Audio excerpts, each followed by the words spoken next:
오늘은 어버이 주일입니다. 함께 예배하는 분들과 한번 이렇게 인사하겠습니다. 부모님의 은혜와 사랑을 기억합시다. 부모님의 은혜와 사랑을 기억합시다. 오늘은 어버이 주일임과 동시에 또 오랜만에 성찬이 있는 성찬 주일이기도 합니다. 그래서 오늘은 성찬에 참여하는 자로 삽시다라고 하는 성찬 관련한 말씀을 좀 나누려고 합니다. 우리가 잘 알고 있는 종교개혁자 존 칼빈이 쓴 기독교 강요에 보면 하나님께서 우리에게 주시는 은혜가 크게 세 가지가 있다고 이야기를 합니다. 첫 번째는 말씀의 은혜라고 이야기합니다. 하나님께서 말씀을 통해 계시하고 이렇게 설교와 또 말씀을 읽고 성경 공부를 통해서 하나님께서 우리에게 은혜를 주신다라고 하는 것입니다. 이 두 번째 은혜는 어떤 루트를 통해 오느냐, 이 성례를 통한 은혜를 이야기하는데요. 이 성례라고 하는 것이 좀 어려운 용어일 수도 있는데 합성어입니다. 세례와 성찬을 합친 것이 이제 성례라고 말할 수 있습니다. 이 말씀의 은혜는 이렇게 우리가 눈으로 보고 귀로 듣는 어떻게 보면 이런 특징을 가지고 있다면, 이 성례의 은혜라고 하는 것은 세례도 그렇고 성찬도 그렇고 우리가 직접 참여하는 것 아니겠습니까? 만지고 또 먹고 마시고 느낄 수 있는, 그래서 이 성례를 가리켜 어거스틴은 보이지 않는 은혜에 보이는 형태, 이렇게 말하고 있습니다. 보이지 않는 은혜를 보이게끔 만들어주는 형태의 은혜다 말하고 있는 것입니다. 결과적으로 말씀과 이 성례의 공통점은 모두 그리스도를 알게 한다는 것입니다. 그리스도를 드러내고 그리스도를 통한 하나님의 은혜와 사랑이 무엇인지를 우리에게 이제 말씀하고 있습니다. 세 번째 우리에게 주시는 은혜는 성령의 은혜, 이렇게 이야기를 하는 거예요.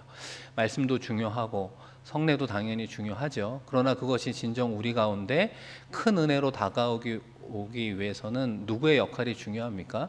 성령의 역할이 중요한 거예요. 성령의 조명하에 말씀이 깨달아질 때 사실 마음의 찔림과 도전과 은혜가 될 수 있는 것 아니겠습니까? 마찬가지로 단순히 우리가 성찬에 참여할 때 단순히 먹고 마시는 것으로만 그친다면 손과 눈과 미각의 감각으로만 그칠 수밖에 없지만, 오히려 성찬을 받을 때 성령이 조명해 주실 때 역시 깨닫게 되고 예수 그리스도의 십자가의 죽음과 부활의 의미가 우리의 마음속에 깊이 새겨질 수 있는 것입니다. 그래서 오늘 말씀은 그 성례 가운데에서도 이 성찬에 대한 말씀을 드리도록 하겠습니다. 이 AD 100년경에 그 시리아에 있는 어떤 작은 시골 교회에 무명의 그리스도인이 그 규범집으로 디다케라고 하는 일종의 문서를 기록해 두었는데요. 이 문서를 통해서 이 초대교회에서는 어떻게 성찬 예식을 했는가, 그 문서를 통해서 일부나마 알 수 있는 부분들이 좀 있었습니다. 우리가 잘 아시는 것처럼 성찬을 뗄 때 빵을 떼잖아요. 근데 그 당시 초대교회 성도는 이 빵을 어떻게 생각을 했냐면, 밀의 가루들이 하나로 모여서 하나의 빵이 되었듯이 이 빵을 먹는 성도들도 하나로 모여 한 몸을 이룬다, 이런 의식을 이제 가지고 있습니다.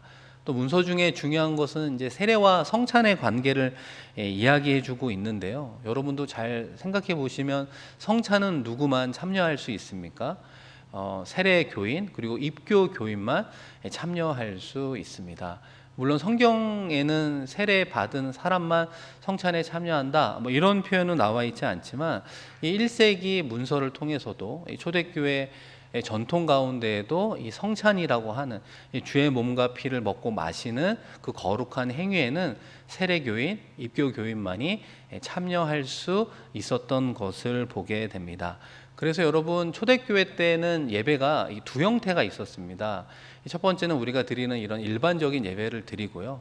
예배가 끝나면 세례 받지 않은 사람들은 다 퇴장하여 성경 공부하러 갑니다. 세례 교육을 위한 공부를 하고요.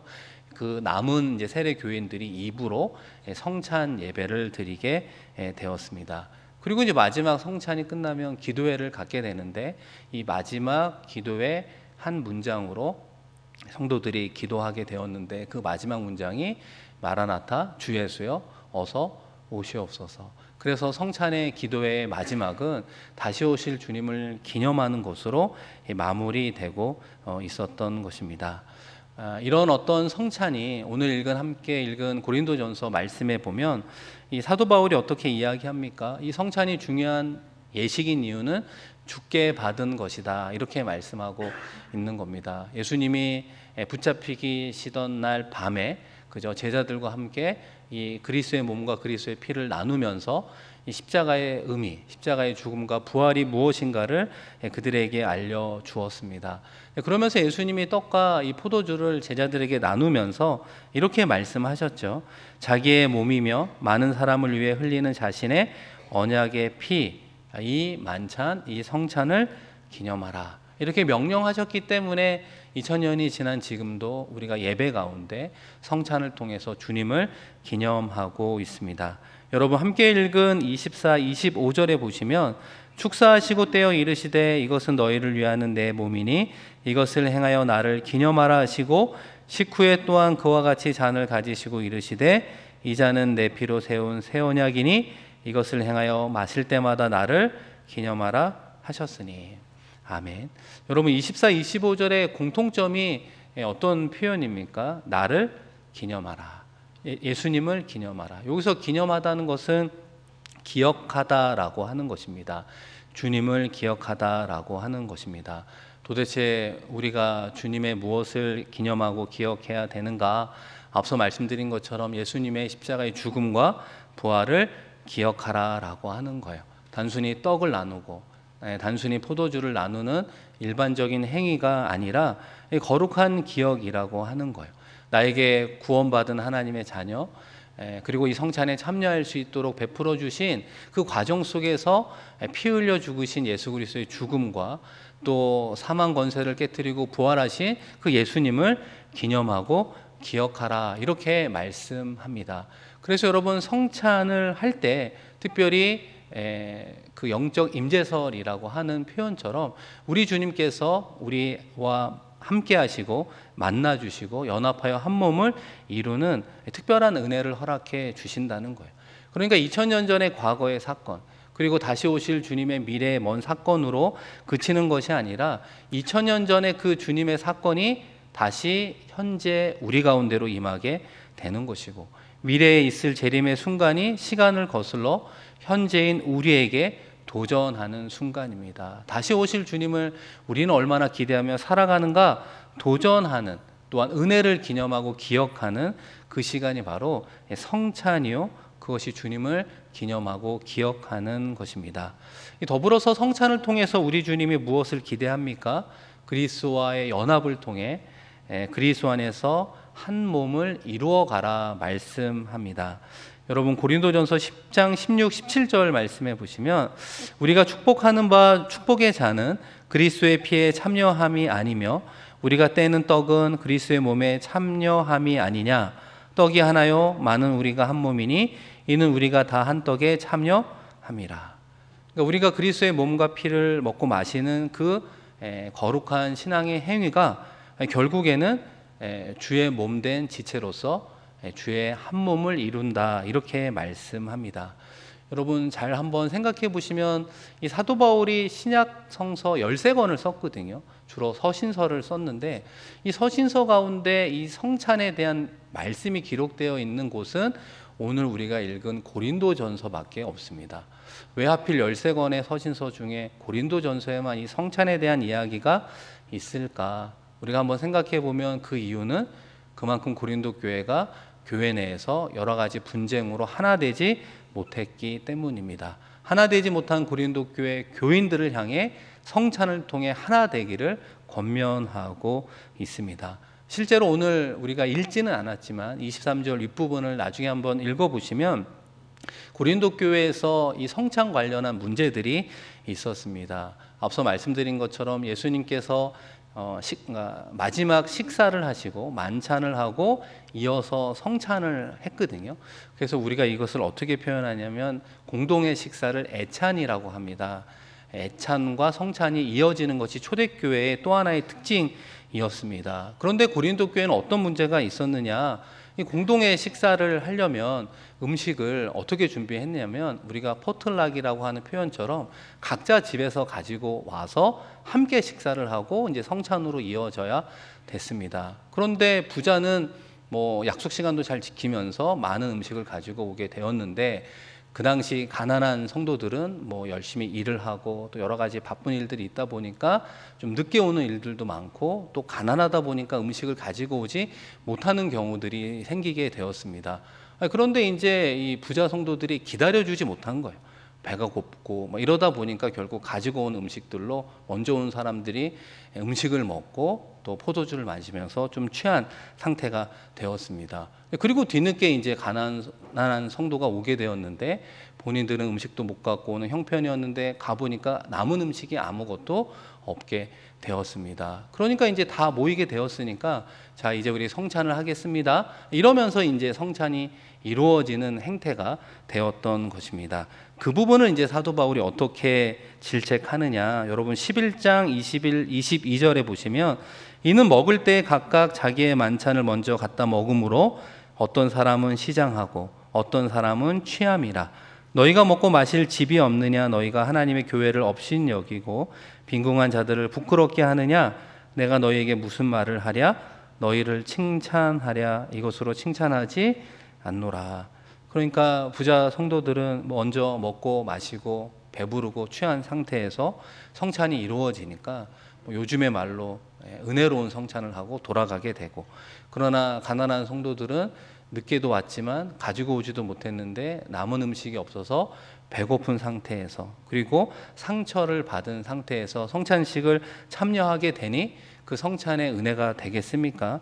될 수 없는 상황 가운데 이 성찬, 이 애찬과 성찬으로 인해서 결국 고린도 교회 안에 부자 성도와 가난한 성도들 사이에 형제애가 깨어지고 말았습니다. 그런 마음으로 참석하는 성찬도 불경건한 행태가 되고 말았습니다. 이 사랑하는 성도 여러분, 우리는 공동의 식사와 성찬을 하지는 않잖아요. 예배 가운데 간소화된 성찬이 있을 뿐입니다. 그러나 성찬이 그리스도의 몸과 연합하여 하나를 이루어간다 라고 하는 귀한 정신을 생각해 본다면 옛날이나 지금이나 모든 교회는 연약한 성도가 있습니다. 어려운 성도가 있습니다. 또 소외감을 느낄 수 있는 성도들이 있기 마련입니다. 그런데 성찬을 참여하는 자로서 그 성찬을 통해서 우리가 어떤 사람으로의 변화가 있어야 되겠습니까? 이렇게 어렵고 힘든 이들을 찾아가 위로하고 용납하고 사랑을 베풀어야 되는 것입니다. 거기에 기쁨이 있고 감격과 심지어는 놀라운 회복과 치유의 역사가 있는 것입니다. 여러분, 그것이 어떻게 가능하겠습니까? 성찬에 참여하는 저와 여러분이 어떻게 구원받았는가 생각해 보면 벌레만도 못한 우리의 죄를 위해서 십자가에 예수 그리스도가 피 흘려 죽으셨기 때문에 그 보혈로 우리 모두가 구원을 받았다면, 그 보혈로 나를 덮어주시고 하나님의 그 보혈을 통해 나를 하나님의 자녀 삼아 주신다면, 하나님께서 보혈을 통해 다른 지체를 하나님의 자녀로 바라보듯이 우리도 다른 지체를 그 보혈을 통해 바라볼 때 비로소 우리도 그들을 용납하고 포용해 주고 그들의 어려움을 도와주고 함께 할 수 있는 것입니다. 그래서 평안에 매는 줄로 성령의 하나 되게 하신 것을 지키라. 교회 안에 있을 수 있는 반목, 질시, 오해가 있을 수 있지만 이 성찬을 통해 주님의 사랑을 다시 한번 깨닫고 기억하고 결단함으로 서로 이해와 관용으로 용납할 수 있습니다. 그것을 우리 주님께서 성찬을 통해 우리에게 기대하고 있는 것입니다.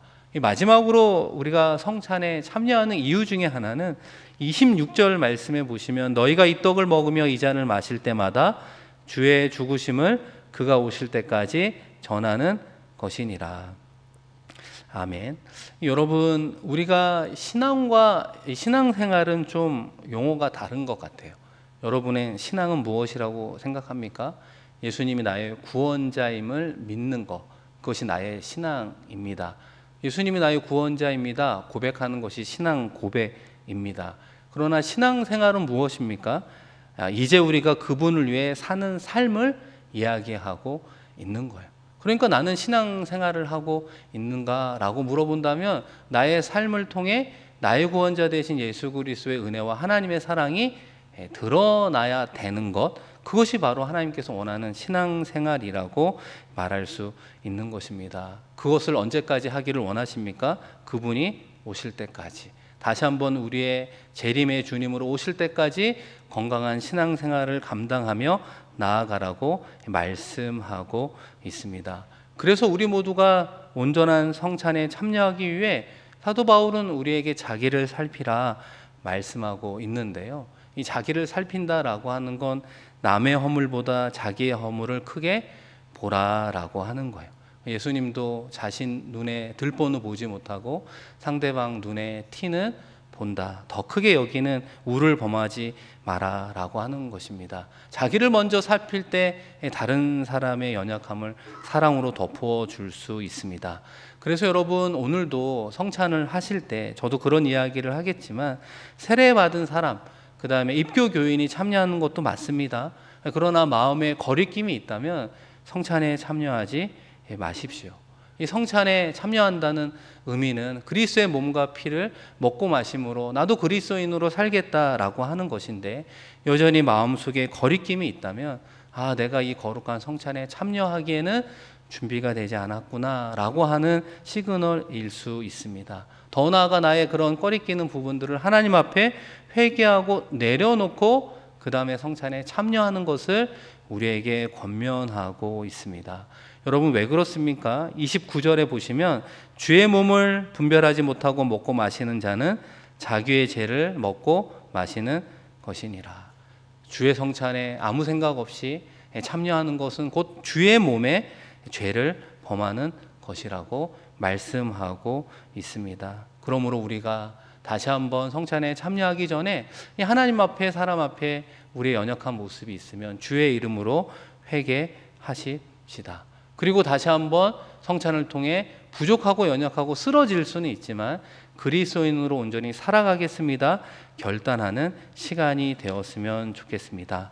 사랑하는 성도 여러분, 이번 한 주 우리가 예배를 통해 또 성찬을 통해 다시 한번 주의 몸을 이루어가는 지체로서의 삶, 성도의 삶이 무엇인지 생각하고 묵상하면 좋겠습니다. 다시 한번 성찬을 통해 나에게 베풀어 주신 예수 그리스도의 십자가의 은혜가 무엇인지를 기억하면 좋겠습니다. 자기 중심적이고 개인주의적 사회 속에서 살아가지만 싱가포르 한인교회라는 신앙의 공동체 가운데 내가 어떤 역할을 하는 것이 우리의 지체를 섬기는 것일까 고민하며 나아갔으면 좋겠습니다. 다시 오실 주님을 바라보며 주님의 명령대로 복음의 전도자로, 사랑의 복음의 통로자로 살아가기를 또한 결단하는 우리 모두가 되기를 소망합니다.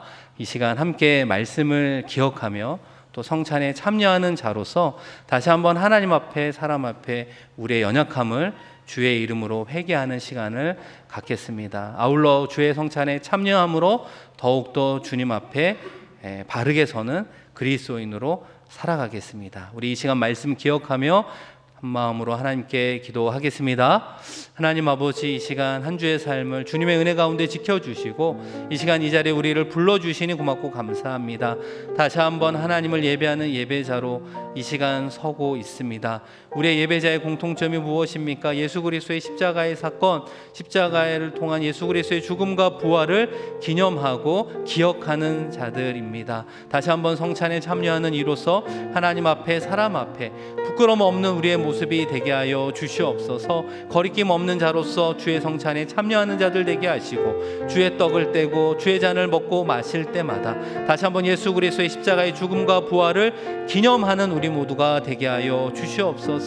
예수 그리스도를 통해 주의 몸된 지체로서 한 몸을 이루게 하여 주시옵소서. 아버지 하나님, 교회 안에 크고 작은 어려움이 있을 수 있습니다. 관계와 아버지 하나님 여러 가지 일을 통해 부딪히는 부분들이 있을 수도 있습니다. 그러나 주의 성찬에 참여함을 통해 우리 모두 생각과 마음이 하나 되게 하여 주시고 예수님이 나를 용서해 주시고 하나님의 자손으로 품어주신 그 은혜를 기억하며 우리도 많은 성도들을 허물을 덮으며 그들의 사랑으로 그들을 섬기며 나아가게 부족함이 없도록 역사하여 주시옵소서. 아버지 하나님, 성찬에 참여하는 모든 성도들에게 십자가의 은혜를 부어 주시옵소서. 교회 공동체의 한 가족으로 살아가기를 다짐하는 우리 모두가 되게 하여 주시옵소서. 지체의 어려움을 외면하지 않고 아버지 하나님, 그들의 어려움에 동참하며 위로하며 나아가기에 부족함이 없는 우리 모두가 되게 하여 주시옵소서. 오 아버지 하나님, 감사합니다. 주님만 바라보며 나아가 기도합니다. 하나님 도와주시옵소서. 사랑의 주님, 오늘 우리에게 허락해 주실 성찬을 준비하며 하나님과 사람 앞에 부족하고 연약한 우리들의 연약함을 고백합니다. 예수 그리스도의 보혈로 덮어주시고 용서하여 주시옵소서. 다시 한번 성찬에 참여함으로 다시 한번 주님의 십자가의 죽음과 부활을 기억하고 기념하며 나아가는 우리가 되게 하여 주시고 다시 오실 주님 그때를 기억하며 삶의 자리에서 주의 명령대로 복음을 증거하는 복음의 전도자로, 사랑을 실천하는 사랑의 실천자로 승리하며 살아갈 수 있는 믿음과 용기, 은혜와 축복 더하여 주시옵소서. 감사드리며 귀하신 예수 그리스도의 이름으로 축복하며 기도드립니다. 아멘.